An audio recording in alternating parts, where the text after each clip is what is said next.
Why differentiate? As teachers, we use differentiation to understand how students make sense or understand the information, ideas, and skills being studied. We identify the students' learning styles and preferences. We use the strengths of the students to help them succeed.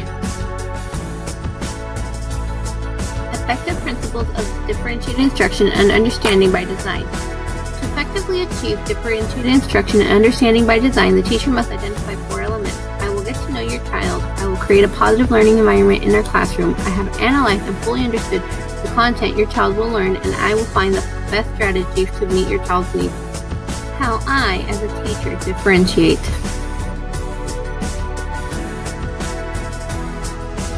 In guided reading, I will choose books on your child's reading level that will motivate your child to read. I will choose books that are based on their interests. I will identify areas of improvement when reading and improve on fluency and comprehension of text. I will identify your child's accuracy in words per minute. I will focus on words your child or children in the same group struggled with and identify misunderstandings. I will develop background knowledge so that comprehension of text will be easier. In math, students will work in whole group instruction and based on understanding of content will make fluid small groups. Students will work in small groups with the teachers to achieve mastery of content. If needed, students will work one-on-one with teacher or fellow classmates.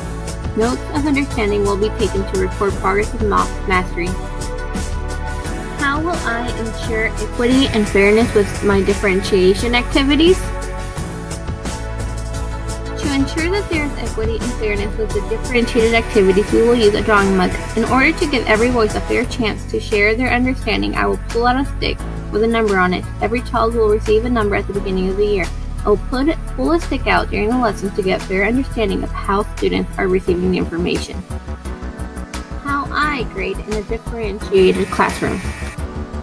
I give formative assessments at various points of the lesson. I will introduce the content and observe how students react to it. I will see which students are more willing to answer and which ones seem unclear. Then I will create small groups and the teachers will write down their observations. They will write down information and misunderstandings that students may have and will try to fix them in the moment. The students will then work with partners and complete an assignment relevant to the content. The teachers will meet with the students they see are struggling. The student will then be given a formal assessment at the end of the lesson for the teacher to use to make up groups for the following day based on mastery of content. The students will also receive feedback and set goals for themselves. How I ensure that all students are challenged and engaged in respectful tasks that support the Common Core standards. Students will learn the same content to a different extent. Some students will leave the classroom and go to the Bridges teacher's classroom. The students in the classroom will also have the content fitted to them for them to be successful.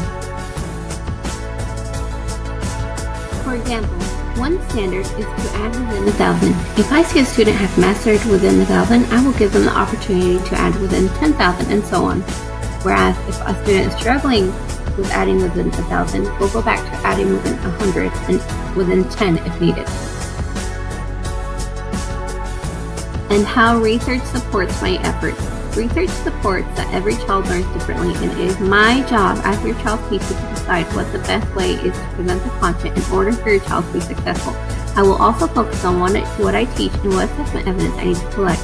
I will see where your child needs to be and the best way to get there.